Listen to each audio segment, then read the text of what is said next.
So there's a phrase I keep hearing lately: protect your peace. And every time I hear it, something in me pauses. Not because peace isn't valuable, but because the framing feels slightly off. Like, what is peace exactly? Is it tangible? Can I put it in a box, label it, slide it under the bed, and lock the door? Can it be stolen the way money can, or broken the way objects can? Peace doesn't seem to behave that way at all. Peace feels far more like a state of being than a possession.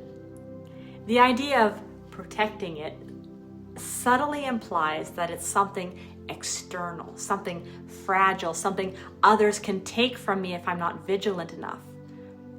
That implication carries an undertone of fear, and fear, almost without exception, builds invisible walls.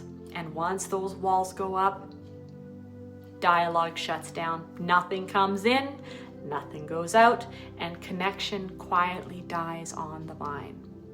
So I'd like to offer a slight adjustment, one that still honors the value of inner peace without severing the bridge to the world or to one another.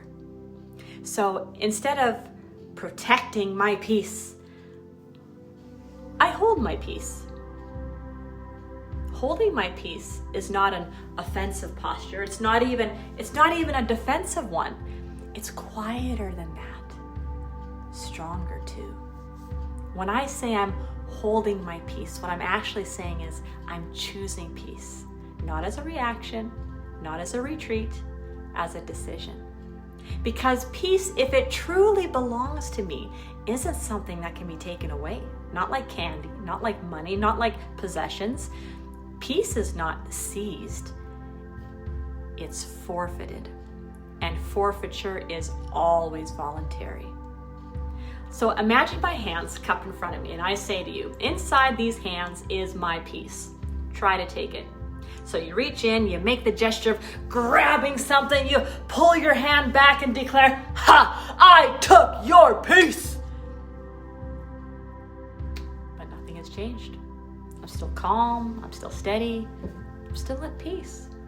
Because the truth is, you didn't take anything. The only way I can lose my peace is if I open my hands and give it to you. Even with that statement, I'm not losing it. I'm releasing it. I'm letting it go. Nothing's being taken from me. That's why holding peace is such an empowering stance. It allows me to remain present in uncomfortable conversations, disruptive environments, and emotionally charged spaces without abandoning myself. I don't need to flee. I don't need to armor up. I can stay open and grounded at the same time.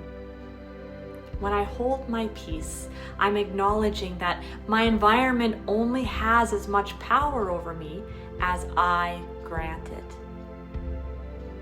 Now, that does not mean environments don't matter. Of course they do. We intuitively understand this, especially with children.